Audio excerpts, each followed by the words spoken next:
오늘 함께 살펴볼 주제의 말씀은 사사기 8장입니다. 27절 제가 봉독하겠습니다. 기드온이 그 금으로 에봇 하나를 만들어서 자기의 성읍 오브라에 두었더니 온 이스라엘이 그것을 음란하게 위함으로 그것이 기드온과 그 집의 올무가 되니라.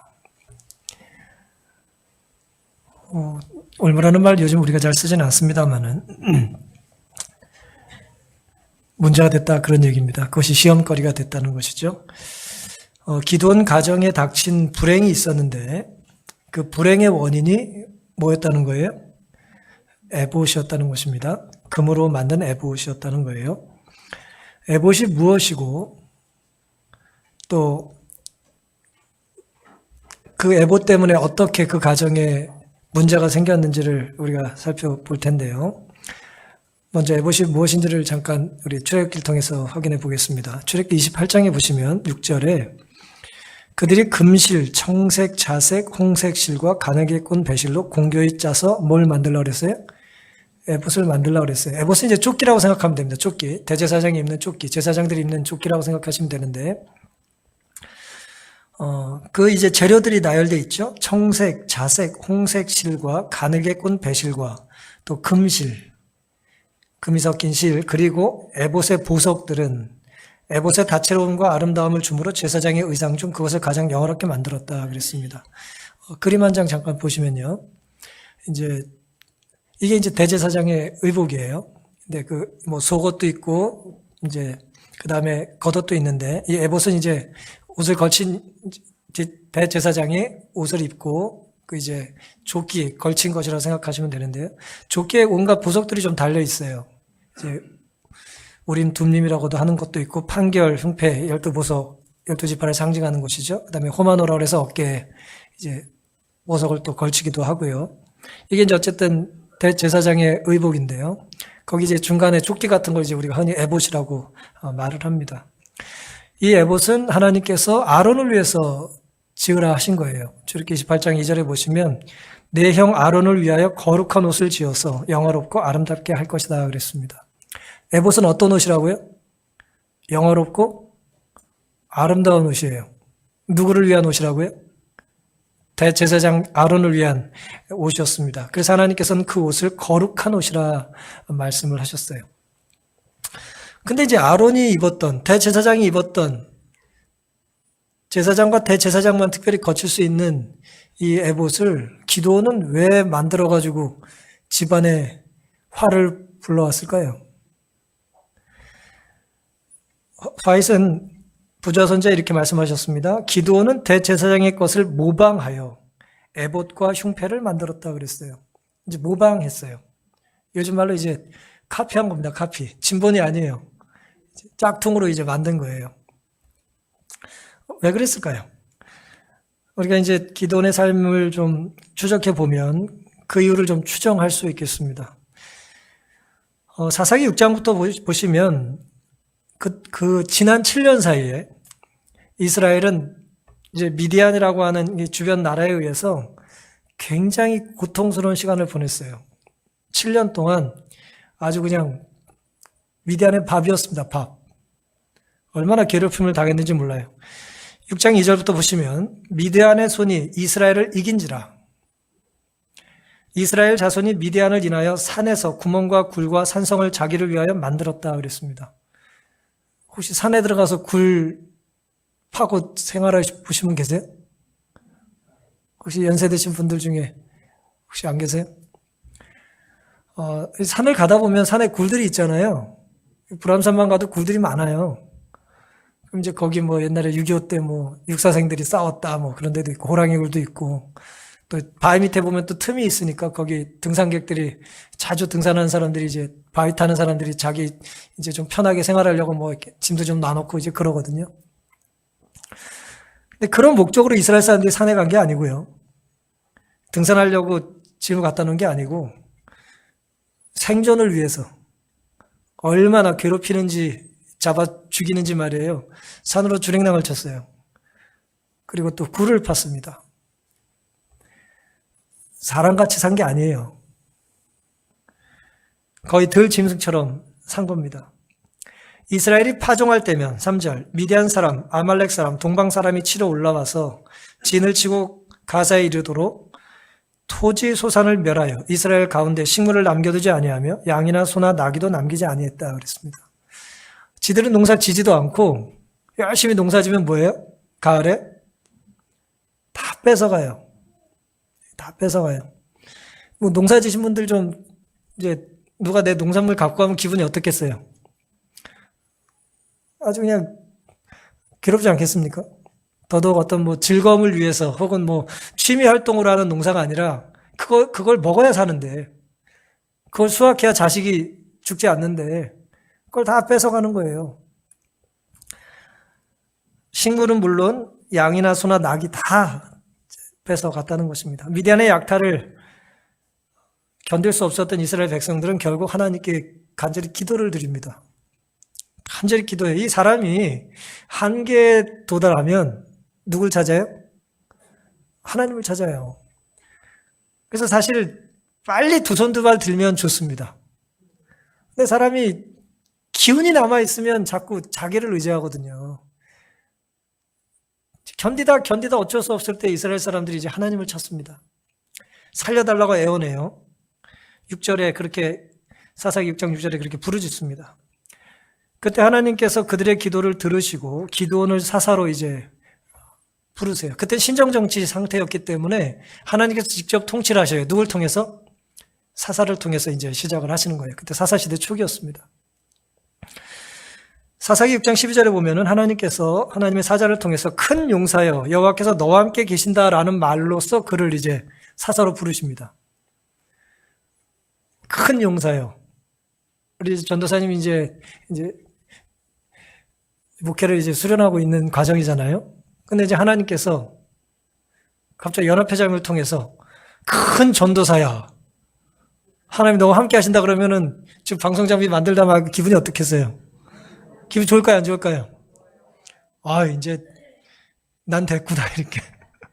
그렇게 생각할 거 아니에요. 그렇죠? 갑자기 뭐 대총회장님이 메일을 보내가지고 뭐 저한테 큰 목사요. 뭐 브라더 백 막 그래가지고 그럼 제가 기분이 어떻겠어요? 뭐 우쭐해질 거 아닙니까? 그렇죠?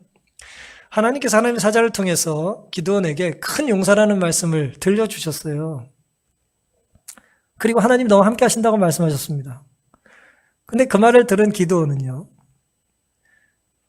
기분이 뭐 잠깐은 좋았을지 모르지만 의심스러웠어요. 왜냐? 12절에 하나님께서 함께 하신다 큰 용사라고 그랬을 때 13절에 바로 기드온이 이렇게 대꾸를 해요. 여호와께서 우리와 함께 계시면 어찌하여 이 모든 일이 우리에게 미쳤나이까 그랬어요.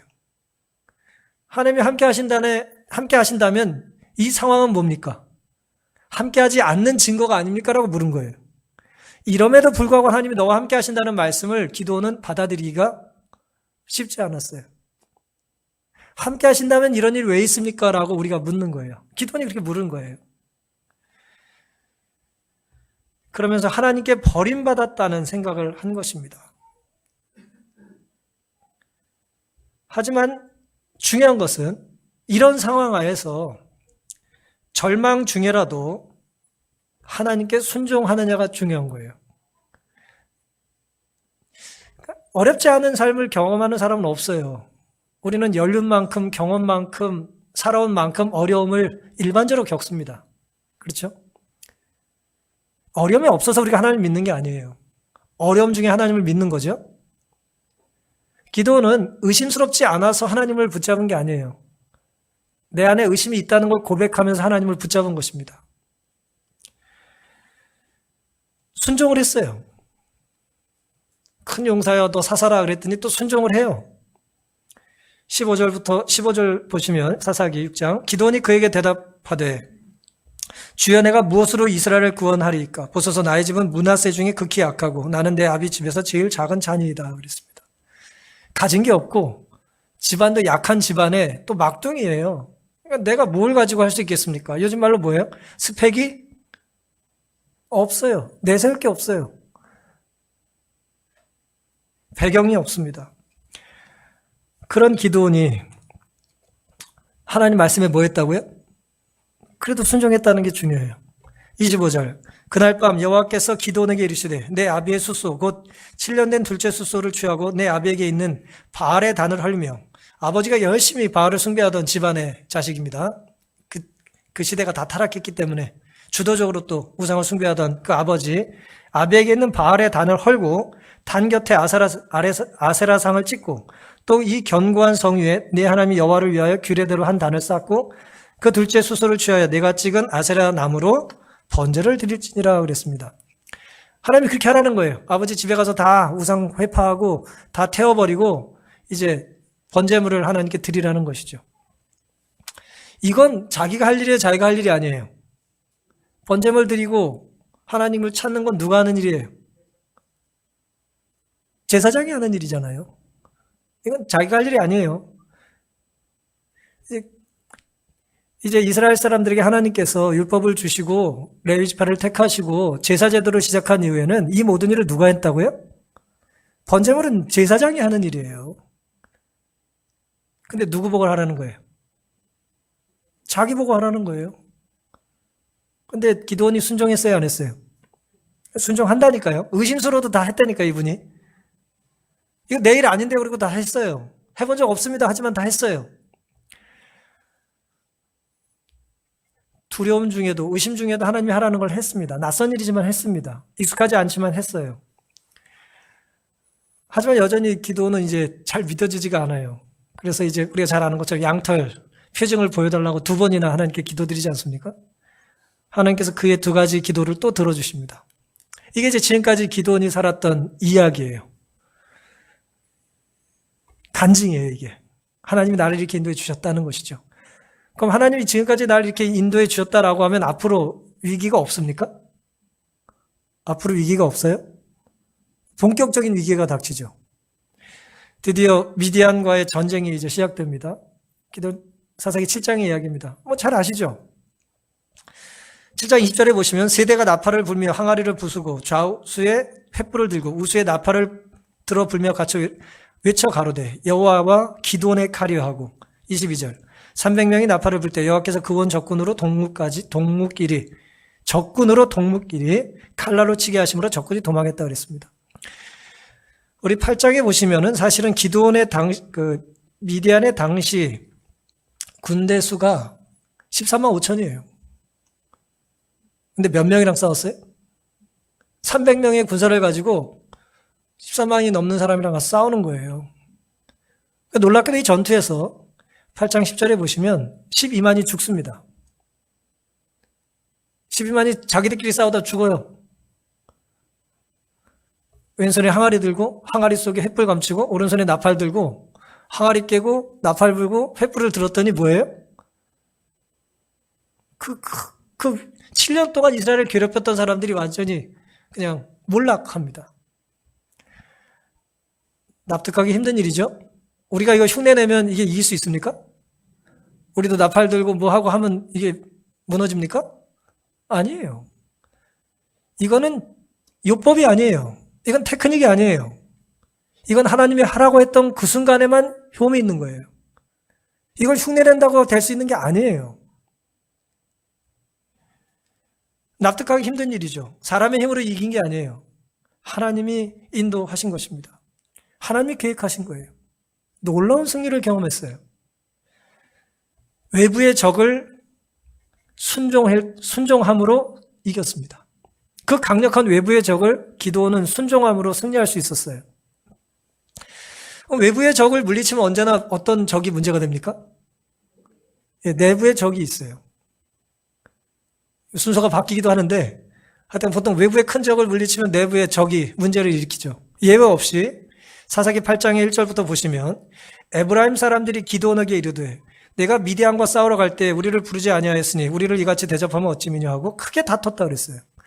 에브라임은 큰 지파예요. 여호수아가 이제 속했던 지파죠. 대단한 숫자가 많고 북쪽 이스라엘에서 가장 강력한 지파입니다. 그냥 지파 중에 아주 강력한 장자 같은 지파예요. 볼 것 없는 작은 지파의 그 기드온이라는 사람이 말이에요. 전쟁을 승리를 이끌었으니까 뭐예요? 왜 우리를 부르지 않았냐고 거짓말로 시비를 걸어요. 불렀는데 자기들이 적극적으로 돕지 않았었거든요. 근데 어쨌든 이제 거짓말을 하는 것이죠. 도발을 했어요? 내전이 일어날 상황이었습니다. 기드온이 그들에게 이르되 나의 이제 행한 일이 너희의 한 일에 비교되겠느냐? 에브라임의 끝물 포도가 아비에셀의 만물 포도보다 낫지 아니하냐? 하나님의 미디안 백성 오렙과 스앱을 너희 손에 붙이셨으니 나의 한 일이 어찌 능히 너희의 한 것에 비교되겠느냐? 기드온이 이 말을 하며 그들의 노가 풀렸다 그랬습니다. 기드온이 그들이 나중에 전쟁에 참여하긴 했어요. 기드온이 다 이겨놓은 전쟁 끝에 와가지고 승기를 이미 잡은 이후에 그냥 공적을 세울 수 있도록 이제 기드온이 기회를 줬거든요. 그래놓고는 와가지고 처음부터 불렀으면 우리가 뭐 더 잘할 수 있지 않았겠냐라고 그런 식으로 이제 거짓말로 기드온을 괴롭히고 있었던 것이죠. 아주 잘못된 일이죠. 모함하고 비난받고 이제 비방받는 일. 내가 잘못이 없는데 사람들에게 애만 소리 들어본 적 있으세요? 뭐 왜 없으시겠습니까? 아니면 내가 잘못은 요만큼 했는데 이만큼 들은 적 있을 수 있잖아요. 기드온이 잘못 없이 질책당하고 비난당하고 손가락질과 욕설, 이제 그런 좋지 못한 대접을 받은 것입니다. 칭찬을 받아야 될 순간에 지금 욕설을 듣고 있어요. 왜 그랬을까요? 질투심은 투쟁과 유혈을 가져올 언쟁을 선동하기 쉬운 것이다 그랬어요. 에브라임이 질투한 거죠. 자기들이 이제 뭔가 공적을 세워야 되는데 이 뭐 볼 것 없는 한 친구가 나타나가지고 말이에요. 승리를 이끌었으니 질투가 이제 치밀어 오른 것입니다. 질투심은 말이에요. 피를 불러요. 상대가 죽어야 끝나요. 근데 그 분노를 어떻게 했느냐? 그 분노한 감정을 기드온이 겸손한 대답으로 에브라임 사람들의 분노를 진정시켰다고 그랬어요. 얼마나 겸손한 태도입니까? 네 꼴등이 우리 1등보다 잘났잖아. 네가 큰일 했어. 난 아무것도 아니야. 자기를 낮췄어요. 잠언 15장 1절에 유순한 대답은 분노를 쉬게 하여도 과격한 말은 노를 격동한다 그랬습니다. 기드온이 굉장히 아름다운 성품의 소유자였습니다. 외부의 적은 하나님께 순종함으로 승리할 수 있었는데 내부의 적은 기드온의 겸손으로 해결할 수 있었어요. 그 겸손함과 온유함으로 문제가 해결이 됐습니다. 마치 십자가를 지고 언덕에 골고다에 오르시던 예수님처럼 참잠한 양처럼 온유하고 온순한 모습으로 기드온이 그 위기를 극복했습니다. 여러분, 옳은 일을 할 때 내가 옳다고 느낄 때, 보통 독선이란 말을 우리가 쓰는데 독선이란 말을 우리가 어떤 경우에 쓰기 쉽냐면 정말 내가 옳다고 하는 강한 확신이 들 때, 나만 옳다고 느낄 때 생각할 수 있는 감정이잖아요. 내가 옳아요. 정말 다 틀렸어요. 나는 옳아. 내가 옳은 일을 했어요. 내가 피를 흘렸고 내가 희생을 했고 내가 헌신을 했어요. 그리고 결국 큰 일을 이뤘어요. 내가 맞죠? 그렇죠? 그럴 때 사람이 느끼는 감정, 그때 이후에 내가 틀렸다고 공격하는 사람 앞에 온유함을 유지하는 건 거의 불가능합니다. 이래도 내가 틀리냐라고 말하기가 쉽지, 그래 네가 옳아, 난 작은 사람이야 라고 말하는 건 결코 쉬운 일이 아니에요. 하지만 기드온은 겸손과 온유함을 유지할 수 있었습니다. 이게 이제 기드온이 극복했던 두 번째 위기였어요. 외부의 적을 이기고 내부의 적과 또 화친하게 됐습니다. 이제 화합하게 됐어요. 민족끼리 피를 흘리지 않았어요. 내전을 벌이지 않게 됐습니다. 이런 기드온의 모습은 사람들에게 매우 인상적으로 보였겠죠? 그럼 어떻게 됩니까? 인기가? 그래, 넌 별거 없으니까 내려가. 그래요? 저런 사람이야말로 지도자가 돼야 된다는 또 백성들의 지지가 있지 않았겠어요? 8장에 보시면 22절에 그때 이스라엘 사람들이 기드온에게 이르되 당신이 우리를 미디안의 손에서 구원하셨으니 당신과 당신의 아들과 당신의 손자가 우리를 다스리소서 그랬어요. 이게 무슨 얘기예요? 무슨 얘기입니까? 민심이 기드온에게 쏠려서 뭐가 돼달라는 거예요? 대권을 잡으라는 거예요. 인기가 아주 절정에 달했어요. 라이벌도 없어요. 이제 여야 없어요. 그냥 뭐 왕좌의 등극만 하면 돼요. 당신이 미디안을 물리치셨으니 아주 인상적이죠. 당신과 당신의 아들과 당신의 손자가 우리를 다스리소서. 매력적인 말 아닙니까? 얼마나 달콤한 말이에요. 당신이 다스리소서. 하지만 당신 대해서 끝입니다가 아니에요. 당신이 왕이 되고 아들도 왕이 되고 손자도 왕이 되는 거예요. 이건 이스라엘 사람들이 기드온에게 할 수 있는 가장 큰 격려고 지지였습니다. 산속에 굴 파고 살다가 얼마나 좋아요. 항아리만 몇 개 만들면 전쟁에서 승리를 하는데 이런 사람이 전에 없었거든요. 겸손하지 또. 예? 믿음 좋죠. 얼마나 좋습니까? 그때 기드온이 23절에 그들에게 이르되 내가 너희를 다스리지 아니하겠고 나의 아들도 너희를 다스리지 아니할 것이요 여호와께서 너희를 다스리시리라 그랬습니다. 대단하죠? 이렇게 말하기 쉬울까요? 정말 대단한 태도예요. 정말 아름다운 태도입니다. 정말 그리스도인다운 태도예요. 성령 충만한 사람이 보일 수 있는 반응입니다. 성령이 아니고는 반응할 수 없는 태도예요. 이 말은 무슨 말이냐? 내가 왕이 될 수 없는 이유는 우리에겐 이미 왕이 계시다는 거예요. 그 왕이 누굽니까? 하나님이라는 거예요. 하나님이 우리의 왕이신데 내가 무슨 왕이 되냐라는 것입니다. 사람들이 나를 높일 때 나보다 하나님을 더 높이는 것은 쉬운 일이 아니에요. 네가 잘해서 이겼다. 네가 잘했다. 뭐 그렇게 말하는 거잖아요, 지금. 또 틀린 말도 아니잖아요. 어쨌든 기드온이 뭐 하자고 해서 된 거 아니에요. 사람들 보기에 말이에요. 사람들 보기에. 근데 기드온은 그걸 다 이제 물리쳤습니다. 그 유혹을 물리쳤어요. 자기가 왜 전쟁을 시작했는지, 누구 때문에 이 전쟁을 시작했는지를 잊어버리지 않았습니다.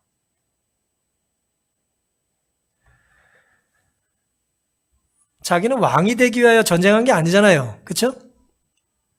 우리가 살다 보면 일이 잘 될 때 그 일의 결과에 심취해서 내가 일을 처음에 왜 시작했는지를 잊어버릴 수 있어요. 만약에 내가 의도하진 않았어도 사람들이 날 자꾸 왕이라고 하면 자꾸 사람들이 저를 왕이 되라고 하는데 하나님 뜻은 어떠십니까? 라고 물을 수도 있는데 기도는 그렇게 하지 않았어요. 내가 아니라 하나님이 너희들의 왕이다 라고 이제 대답을 했습니다. 왕이 되기 위해 전쟁을 이용하지 않았어요. 우리가 일이 잘 될 때 이런 유혹에 빠지기가 쉽습니다. 하나님의 인도하심과 축복의 선물이 내 더 큰 욕심을 이루기 위한 그저 통과되기 위한 과정처럼 여기시면 안 됩니다. 거쳐가는 사다리로 여기시면 안 되죠. 여기에 내 목숨을 걸어야 되는 거예요. 여기 하나님께 신실했듯이 다음에도 내가 하나님께 신실할 마음을 가져야지. 다음에 신실하기 위하여 더 큰 사람이 되기 위하여 나는 이것은 뭐 전력을 다하지 않겠다는 그런 생각을 하는 것은 그리스도의 태도가 아닌 것이죠. 정직히 보내는 권면을 하시 이렇게 말씀하셨어요. 우리가 두려워해야 할 필요가 있는 원수는 밖에 있지 않다. 우리의 가장 큰 투쟁은 헌신하지 않은 누구와의 투쟁이다? 나와의 투쟁이다 그랬어요. 그렇죠? 나의 내적인 자아와의 싸움이 가장 큰 싸움이에요. 하나님의 은혜와 성령의 도우심이 아니면 자아와의 투쟁에서 승리할 수 있을까요? 불가능해요. 모두를 이겼지만 자기를 이기지 못하는 거예요. 자기 마음을 다스릴 수 없는 거예요. 성을 빼앗는 자보다 자기 마음 다스리는 게 더 힘들어요. 이렇게 위대한 신앙의 영웅이 그런데 완전합니까? 완전해요? 절대 완전하지 않죠. 결코 완전하지 않아요. 오늘 본문이 이제 우리에게 그걸 보여주는 것입니다. 8장 24절부터 보시면 왕이 되어달라는 것을 거절한 기드온이 흥미로운 이야기를 하나 합니다. 기드온이 또 그들에게 이르되 내가 너에게 한 일을 청구하노니 너희는 각각 탈취한 귀고리를 내게 줄지니라 하니 그 대적은 이스마엘 사람이므로 미디안과 이스마엘이 이제 한 아브라함의 이제 배다른 형제들이니까요. 자손들이니까 그렇게 표현한 것입니다. 금 귀고리가 있었습니다. 무리가 대답하되 우리가 즐거이 드리리이다 하고 겉옷을 펴고 각기 탈취한 금고리를 그 가운데 던지니 기돈이 그 금으로 에봇 하나를 만들어서 자기의 성읍 오브라에 두었더니 온 이스라엘이 그것을 음란하기 위함으로 그것이 기돈과 그 집에 올무가 됐다 그랬습니다. 큰 싸움을 다 이겼어요. 외부의 적도 내부의 적도 왕이 되어달라고 하는 권력에 대한 그 큰 유혹도 놀랍게도 기돈이 믿음으로 이기지 않습니까? 그리고 권력욕에 대한 가장 강력한 요구는 내가 아니라 내 자손들도 잘 될 거라고 하는 것까지 물리친 거예요. 이게 제가 볼 때는 정말 힘든 일이었거든요. 하지만 이 모든 위기를 기돈이 잘 극복한 이후에 황당한 일을 하는 것입니다. 백성들에게 미디안에서 탈취한 것들 다 갖고 오라고 그랬어요. 금으로 된 거 다 갖고 오라는 거예요. 그랬더니 백성들이 또 착해요. 즐겁게 또 가져와요. 이스라엘 사람들 보면 참 재밌어요. 다 즐겁게 갖고 와요. 너 때문에 우리가 이겼으니까 탈취물 금으로 된 건 다 이제 갖다 바쳤습니다. 이게 뭐 어쨌든 제가 성경들 다 써놓지는 않았는데 26절 뭐 이렇게 보면은 그 양이 얼마나 큰지를 이렇게 계산해 놓으면 제가 이제 어제 좀 구글에서 좀 계산해 봤거든요. 한 15억어치 돼요. 그람수 계산해 요즘 그 금시가를 계산해 보니까 한 15억 정도 되더라고요. 어떻게 보면 큰 돈이 아닐 수는 있겠습니다만은 어쨌든 많은 걸 갖고 온 거예요. 탈취물을 갖고 금을 갖고 온 거예요. 음란하기 위했다는 말씀이 뭡니까? 성경에 음란이라는 표현이 언제 사용되죠? 하나님 앞에 간음했을 때 음란이라는 표현을 써요. 하나님께 간음하는 행위가 뭐예요? 우상숭배죠. 다시 말씀드리면 기돈이 금으로 에봇을 만든 것을 보고 백성들이 하나님을 섬기지 않고 뭘 섬기기 시작했다고요? 금덩어리 에봇, 금으로 만든 에봇을 자꾸 숭배하기 시작했다는 거예요. 마치 뭐와 같죠? 시내산에 올라갔을 때 모세가 자리에 없자 아론이 금송아리 만든 거랑 똑같은 일을 하고 있는 것입니다. 우리가 근데 모두에 살펴본 것처럼 에봇은 금으로 만드는 게 아니잖아요. 금도 들어가지만 뭘로 하는 거예요? 청색, 자색, 홍색 실과 금실을 섞어서 만들려고 그랬잖아요. 출애굽기 28장 우리가 아까 살펴봤지 않습니까? 근데 금으로만 만들었어요. 더 좋은 거예요? 덜 좋은 거예요? 더 좋잖아요. 금이 섞인 게 아니라 완전 순금이잖아요. 더 좋은 거로 만들었다니까요.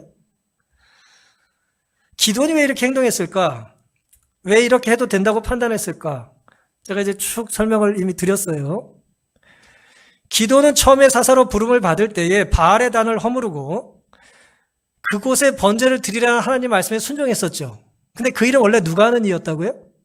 제사장만 하는 일이었어요. 근데 제사장이 아닌 자기가 했단 말이에요. 하나님의 명령으로. 자기는 이전에 제사장이 했던 일을 했던 적이 있었습니다. 다시 말씀드리면 내가 왜 에봇 좀 걸치면 안 돼? 라는 생각을 했을 가능성이 있죠. 혹은 내가 걸치지 않더라도 내가 에봇을 만드는데 뭐 문제가 되겠나? 라는 생각을 했었겠죠. 그 다음에 당시에 성막은 이제 실로에 있었는데, 실로 이제 북쪽에 실로에 있는데, 그 실로는 에브라임 지파가 차지하고 있는 지역이었어요. 근데 에브라임 사람들을 이제 기돈이 싸우고 싶지 않아가지고 온유함과 겸손한 태도로 그들을 보냈지만, 이 사람 마음이 말이에요. 이 연약해가지고 말이에요. 성령이 충만할 땐 겸손함과 온유함으로 그들을 보냈지만 마음속에 감정이 그들과 가까이 하는 게 좋아요, 안 좋아요? 왜 반응을 안 하세요? 기도 열심히 하고 교회 갔는데 날 안 좋아하는 사람들이 찬딱 앉아 있으면 어때요? 멀리 떨어져서 기도 드리고 싶지 않겠어요, 우리가? 실로는 에브라임 지파에 있었던 거예요. 그러니 내가 실로에 가서 예배를 드리려면 누굴 만나야 돼요? 나한테 시비를 걸던 그 잘난 척 잘하는 질투쟁이들을, 그 보고 싶지 않은 사람들을 봐야 되는 것입니다. 그러니 실로가 아닌 이곳에, 내가 살고 있는 이곳에, 내 성읍에 오브라의 에봇을 만들어서 보관을 하면 하나님이 나와 어디든 함께 하신다고 했으니 내가 여기서 예배드리는 게 무슨 문제가 있겠냐는 생각을 했을까요, 안 했을까요? 한 것입니다. 더욱이 우리가 살펴본 것처럼 금으로만 에봇을 만들었어요. 더 좋은 것입니다. 더 좋은 것을 하는 게 드렸다고 생각을 했겠죠. 결국 기드온의 죄는 뭐냐면은 하나님을 위한 일을 하면서 하나님의 뜻을 어긴 것입니다. 이 기드온의 죄였어요. 하나님을 위하여 하나님의 뜻대로 살아올 때는 그 큰 시험과 위기들을 다 극복했지만 이제 더 이상 적이 없는 상황에 내 판단이라고 하는 것이 그를 넘어뜨린 거예요. 나는 이 정도는 해도 된다는 거예요. 왜냐하면 하나님이 나를 과거에 제사장처럼 사용하셨었고 굳이 실로가 아니라 이곳에 하나님을 섬기는 것이 무슨 문제가 되겠냐는 합리화와 또 이전 에봇은 금이 잠깐 조금 섞인 거지만 나는 뭐예요? 금으로만 에봇을 만들었으니까 더 좋은 걸 드리지 않았냐라는 것입니다. 좋은 재료, 더 좋은 재료보다 중요한 것은 하나님께서 하라고 하는 대로 하는 거예요.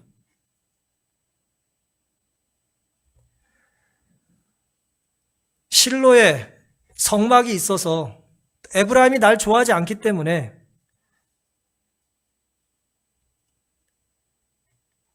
에봇이 그곳에만 있는 것에 대하여 불만이 있어도 내 성읍에 에봇을 만들면 돼야 안 돼요? 안 되는 거예요. 그건 하나님 뜻이 아닙니다. 에봇에 이제 우림과 둠림이라고 하는 이제 보석이 있는데 뭐 정확히 몰라요. 성경에 묘사가 자세히 되어 있지 않아서. 하지만 어쨌든 우림과 둠림이 있는 건 분명하죠. 우림은 빛이라는 뜻이고 둠림은 완전이라는 뜻입니다. 그래서 이제 우림이라고 하는데 이제 빛이 들어오면 우리가 여쭌 것을 하나님이 그래 널 승인한다 그런 뜻이고 둠림이라는 것이 구름이 이제 어두워지면 거절이라는 뜻이에요. 결국 이 에봇이 상징하는 건 뭐냐면 대제사장을 통해서 하나님의 뜻이 드러나는 거예요. 하나님의 뜻을 알기 위해서는 대제사장에게 가서 에봇에 걸친 빛이 빛나는지 아닌지를 물어야 되는 거예요. 그런데 기도는 그게 싫은 거예요. 내가 하나님의 뜻을 알기 위하여 굳이 거기까지 가냐는 거예요. 난 여기서 내가 금으로 만든 에봇을 가지고 하나님의 뜻을 여쭙겠다는 것입니다. 근데 아이러니하게도 하나님의 뜻을 여쭙겠다고 하면서 하나님의 뜻을 따르지 않았어요. 그게 문제가 된 것입니다. 우림을 둘러싼 후광은 하나님 앞에 가져온 문제들에 대한 하나님의 승인이었고 둠림에 드려진 구름은 불승인의 표시였다는 것입니다. 하나님 뜻대로 산다는 것은 전부를 따라야지 부분만 따르면 안 됩니다. 내 생각을 섞거나 내 경험을 의지하거나 내 판단과 실력을 가지고 모방을 하는데 더 좋은 재료로 해도 안 되는 거예요. 그건 아닙니다. 우리가 이제 하나님께 구별한 성물들이 있잖아요. 그렇죠? 예를 들어 우리 교회 본고가 하나 있습니다. 본고가 이제 우리가 하나님께 드린 거예요. 우리 성도들이 헌금을 해서 이제 드린 거잖아요. 물론 본고보다 더 좋은 차가 세상에 왜 없어요? 수도 없이 많죠? 또 우리 본고 또 오래됐는데 어떤 분이 말이에요. 어느 날 갑자기 본고를 끌고 가가지고 자기 마음대로 더 비싼 채를 딱 하니 갖다 놓으면 돼요, 안 돼요?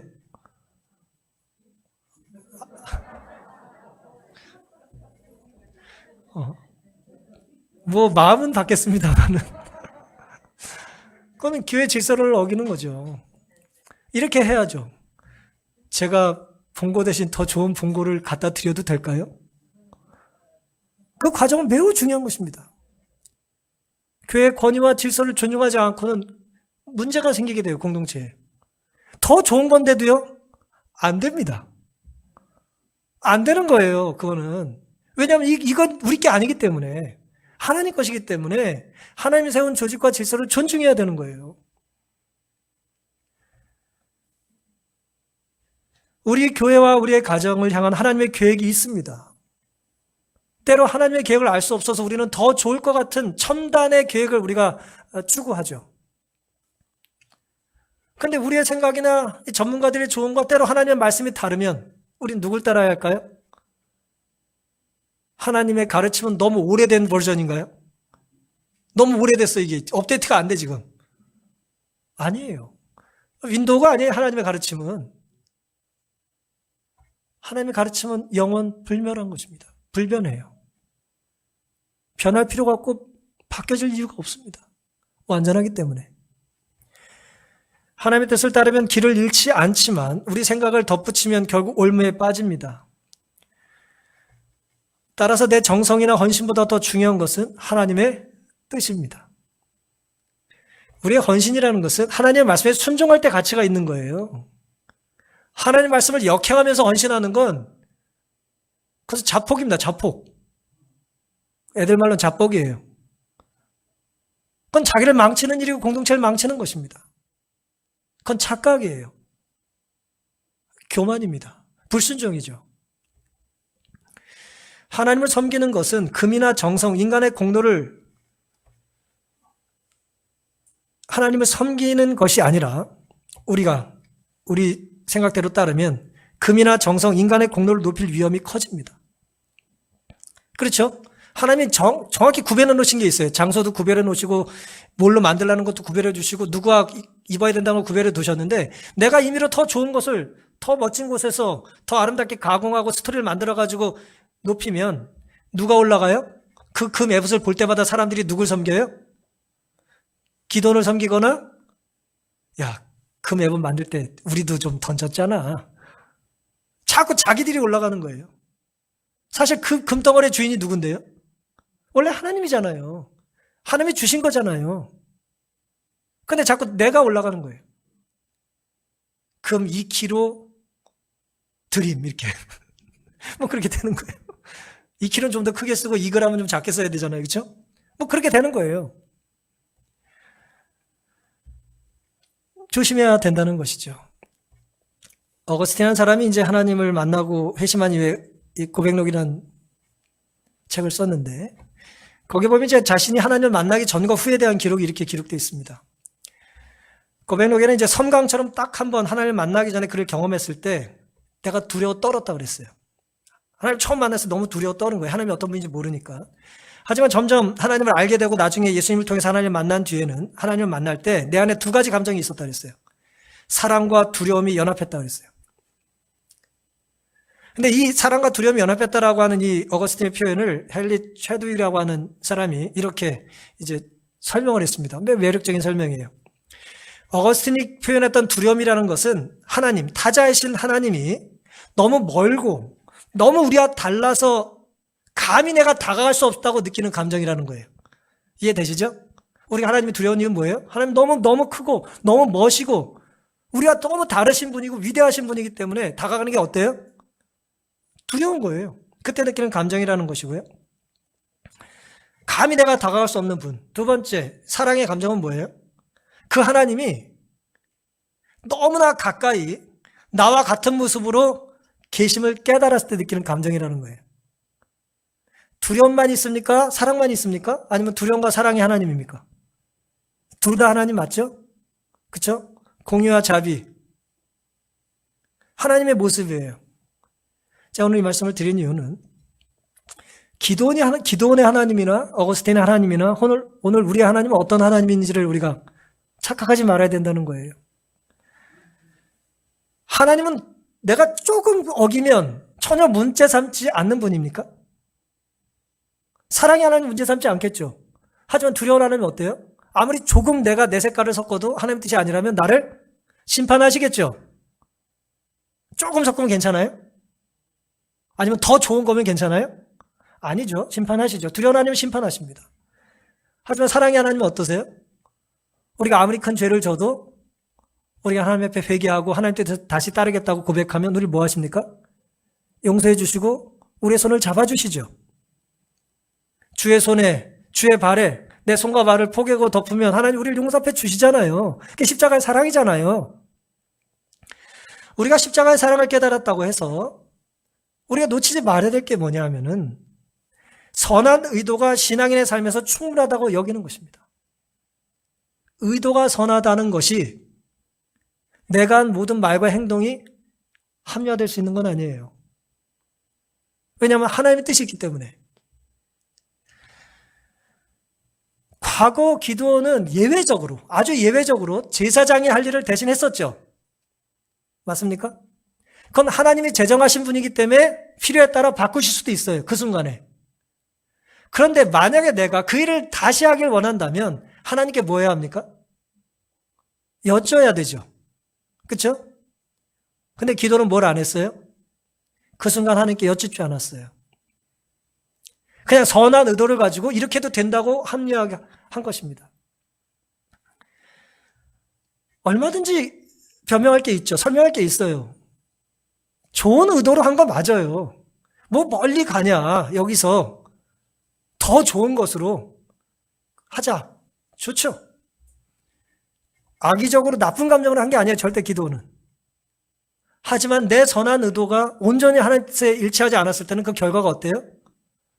좋지 않았다는 걸 우리는 알게 되는 것입니다. 기드온과 그의 자손들이 그것이 올무가 됐다는 거예요. 그럼에도 불구하고 하나님께서 우리를 용납하시는 사랑의 하나님의 속성 때문에 내가 용납받고 용인되고 허락받은 어떤 특별한 은혜를 일반화하고 규칙처럼 삼는 것은 영적인 교만입니다. 기도의 역사를 통해 어떤 행동이 훌륭하고 정당한 것이 되려면 선한 의도 이상의 것이 필요하다는 경고가 바라진다. 더욱이 어떤 사람이 명사일수록, 뛰어난 사람일수록, 알려진 사람일수록 그 사람의 악한 모본이 끼치는 영향은 더 광범위해지기 때문에 신령한 모본을 따라 생애의 모든 행동을 조절해야 될 필요성이 더 커진다. 삶의 올바른 원칙은 오직 하나님의 율법뿐이다. 이런 결함이 있는데도 기도는 초기의 믿음의 행동으로 인해 히브리서에서 칭찬을 받고 있다. 감동적이고 또 뜨끔하기도 하고 또 감사하기도 하고 그러죠. 히브리 11장에 보면 기도원이 구원을 받아요, 못 받아요? 구원 받아요. 구원을 받습니다. 이 일을 했기 때문에 구원받은 게 아니라 이 일을 했음에도 불구하고 하나님이 그를 구원하신 거예요.